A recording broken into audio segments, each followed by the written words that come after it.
Welcome to JED in America. I'm sitting at my sister's desk and was unable to print the news for the day, so instead of walking outside right away, I'm just going to sit here at her desk and talk to you. She's not here right now. It was brought up to her. Somebody was asking her yesterday, what was it like when you guys were growing up? And Sam Michael, one of our guys here, says, I'll bet Jim tormented her. And do you think I tormented her, Christina? Yeah, it wasn't. I'm not real proud of it. I'm really not. 10 years older than one sister and 9 years older than the other sister. So they had the unfortunate experience of having 3 older brothers with pretty much very little discipline. And it shows sometimes. One of the sisters, the youngest one, was kind of traumatized by the whole thing, so she moved to Long Island and almost never comes home. She doesn't want to relive the experience, I guess. And then the other one, Jennifer, sits with me every day, and not every day, but maybe 2-3 days a week, just kind of checking out our books. So we get a lot of time together. You and I, we were drifting. We took what we couldn't give away. Oh, this old world keeps spinning round. I've been to Wampum too many times. There was a time. 61 degrees here in the Midwest. All right, let's take a look at what's going on because there's plenty. Let's just go down the road. All right, what's going on with North Korea? This is JED in America, by the way. I just look at some of the national stuff and say, whoa. Yeah, eager for a dramatic moment and a bold accomplishment, Trump agreed to Kim's March overture for a summit in less than an hour, ignoring the warnings of seasoned advisors who said it could backfire. And it did backfire a little bit. Oh, we're not going to do it. We're going to do it. We're not going to do it. And then Governor Pence got into the fray. And we talked about Governor Pence yesterday. Of course, I interviewed him, and I don't know what to make of him because when somebody's that stiff, they're either just naturally that stiff or they're just hiding everything. And I don't know what to make of him, but he got Kim out of Korea pissed off, and now there's he basically brought the Libya factor in. Gaddafi gives up his bombs, and next thing you know, the U.S. backs an energy to get rid of him, and next thing you know, he's dead. So Pence brought that up, and can't make this stuff up, and you can't make spaghetti up either. Spaghetti is Spygate for some of you that are more, you grew up in the region here in Northwest Indiana, and then you just never really knew how to talk normally. And I think the rest of the country's calling it Spygate, where President Trump says that the FBI put an operative, a spy, into his campaign for political purposes. There isn't really isn't any or really much evidence of this, but it's still a really good story, and it's one of the reasons that I've started doing this little JED in America segment. Usually I go outside where it's sunny and 61 degrees right now, but having a little trouble printing my news, so I'll just sit here at the computer. I'm not using the notes anyway, so what's the difference, right?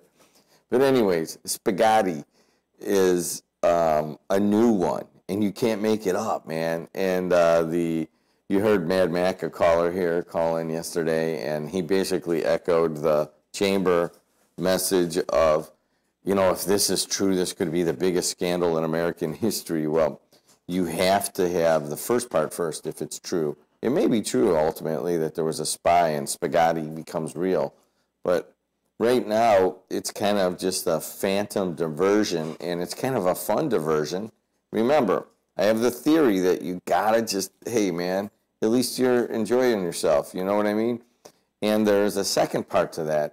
It's all fun and games till somebody gets hurt. Well, we haven't really had that yet, so we'll just kind of go along with it and enjoy spaghetti as it as it unfolds. Yesterday, what they do in Washington, well, the Republican and Democratic lawmakers received classified briefings about the origins of the FBI investigation into Russia's meddling in the 2016 presidential election. So what happens with this? It was a highly unusual series of meetings prompted by partisan allegations that the Bureau spied on Donald Trump's campaign, hence spaghetti. Anyways, Democrats emerged from the meeting saying they saw no evidence to support Republican allegations that the FBI acted inappropriately, although they did express grave concerns about the presence of a White House lawyer at Thursday's briefings. Senate Majority Leader Mitch McConnell told Fox News he had learned nothing particularly surprising, but declined to go into detail. So, two things there. First of all, if you went up to a Democrat and said that they had been bugging Donald Trump since the day he was a real estate developer who didn't pay his contractors, and they just kept doing it for political purposes, you'd probably say, I didn't hear that, if you were a Democrat. And then if you were a Republican, you would say, when you looked over there and there was Donald Trump's, one of his White House lawyers in there, in this confidential high security clearance meeting, you wouldn't hear that he was there. Hey, Donald Trump's lawyer is here. Oh, I didn't hear that. So if you're Democrat, you didn't see anything. And if you're Republican, you didn't hear anything. And in the middle, e pluribus unum, you know what I mean? All right, what else is going on? A horrible situation out of, where was this? Out of somewhere in Oklahoma. It was in, you know what? How do you get back to these pages? Oh, well, now I've lost myself completely. And I'm just going to have to beat on somebody today for not having any ability to pull up stories. But there was a shooting in Oklahoma that is, a guy goes into a restaurant and starts shooting the place up. And eventually a civilian turns and kills the guy. Yeah, here it is. And a man armed with a pistol is walked into an Oklahoma City restaurant at the dinner hour and opened fire, wounding 2 customers before being shot dead by a handgun-carrying civilian in the parking lot. The shooting happened around 6:30 at Louis on the Lake, a restaurant on Lake Hefner. A woman and a female juvenile were undergoing surgery for gunshot wounds that apparently are going to survive. A man suffered a broken arm while trying to escape the shooting. A family member told Coco TV that her daughter and 12-year-old granddaughter were shot while entering the restaurant for the girl's birthday dinner. Authorities have not identified the injured patrons. So, horrible situation there, but somebody whipped out a gun and took them down, huh? Well, in Texas, folks got together with the governor and told him about their situation, many of them calling for handgun restrictions. What else around the country? Harvey Weinstein. Oh, my God. Harvey Weinstein was expected to turn himself into police Friday morning to face the charges involving an aspiring actress who said he forced her to perform oral sex on him. It would be the first criminal case against Weinstein to come out of the barrage of sexual abuse allegations from scores of women that destroyed his career and set off a national reckoning. Hey, I am stuck to the chair. Can somebody get over here and unstuck me there? You just can't. It just doesn't get any better than this. You know what I mean? All right, guys, we have, I'm going to walk outside, huh? Just because I can. And there you're going to go. You're going to plug that in there for me, all right? And Christina is going to try to follow me as I go outside because it is gorgeous out. We just got to get a moment out there. We're going into the Memorial Day weekend, and what we have is rising gas prices, and surprise, surprise. I mean, all of a sudden, all this gas was in people's places, and then Oh wow! You know what? We could probably charge a little bit more because it's supply and demand. And if everybody raises their prices and doesn't rock the boat, we could probably charge more money and make millions, maybe billions over the weekend. We're looking at the highest travel day in a long time. 12, let's see, in 12 years. This will be the highest Memorial Day amount of travel that we've had in about 12 years. I don't know, I think the economy's going okay. The weather's supposed to be good for most of the Midwest. You're talking in the 90s. As a matter of fact, right out here, I don't think it's been in the 60s all year long this early hour. And that changes things around quite a bit. What's the attitude going into Memorial Day? What are we supposed to remember, huh? Think about it. We got Labor Day in the spring and we are memorializing. Is there anybody special that you would like to remember today on the local radio show? You could call me at 219-845-1100.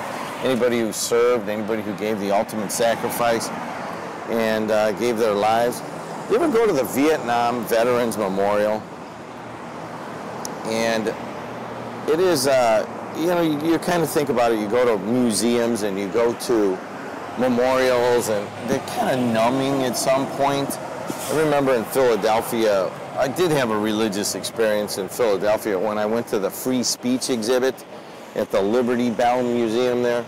And that was kind of every once in a while you go to one of these things that kind of catch you. And I remember going to been to the Vietnam Veterans Memorial before, and I had gone there with a guy by the name of Wayne Micca. Hey, what are you doing? I'm telling a story. Everybody's a beeping. Wayne Micca has Micca Cabinets over here in Highland, Indiana, and he and his much better half, Lisa Belinsky, and I and Alexis went to Washington, D.C., and we went to the Vietnam Veterans Memorial. And you walk up to it, and it's not just a wall. It is a wall, and on it are all these names that are engraved. And you're talking, and all through Washington, D.C., people are talking, and there's general hum whenever folks are together. You hear it. And then you get by the Vietnam Veterans Memorial, and it's this massive wall, and it kind of, I guess it's not straight really. I don't know if it curves or it angles or whatever. And there's glass on the ground here. That's not good. Anyways, then you get right to the wall, and a weird thing happens. There's all these people around, and they're all walking up and down the wall, and you might, if you listen really intently, and I don't hear very well, so I didn't hear it, but I'm guessing it's still there, is this low level of whispers. But other than that, there's no sound. Hey, what's up? Another beeper. I'm a beeper, you're a beeper. And we get up there with Wayne Micca, and I think it was his uncle, had been killed in Vietnam. And he hadn't seen his name on the wall. And so it's all quiet, and then every 30 feet or 40 feet, somebody's had a name on the wall that, of course, means something to them. And you can see, I remember there was this old guy in a wheelchair crying at the wall, like just silently at the wall, in front of the wall. And then it was something that I was not expecting, and that was a very emotional moment with my buddy Wayne Micca over his relative. And it just, even right now, I guess it kind of chokes me up a little bit. Just kind of standing there, this like gruffy Hammond Tech graduate, putting, I don't know if we put a flower or a pin or something, we marked the moment. And this is a very powerful thing. And then he started telling stories about his relative, and I remember when they told us, and I remember when when he left and all that stuff, and that stuff adds up to you.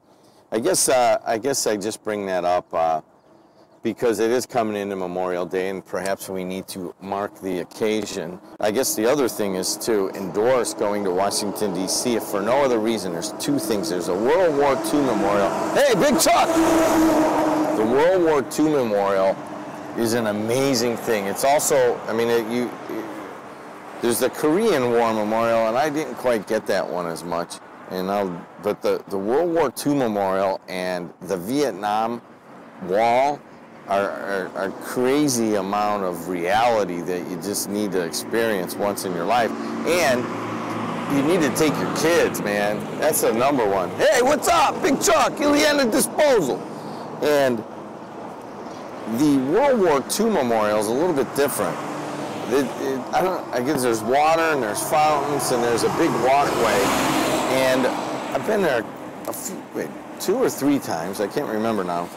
And every time we go over there, and at the same time there's one of these honor guard flights that are coming in, and there's these guys that are served in World War II, and I'll never forget when they're coming down the ramp, and not a lot of them can walk. I would say the half of them that when I was there a few years ago, there might not be very many alive at all anymore that served in World War II that could walk down there, but a lot of them were in wheelchairs, and then a few could walk.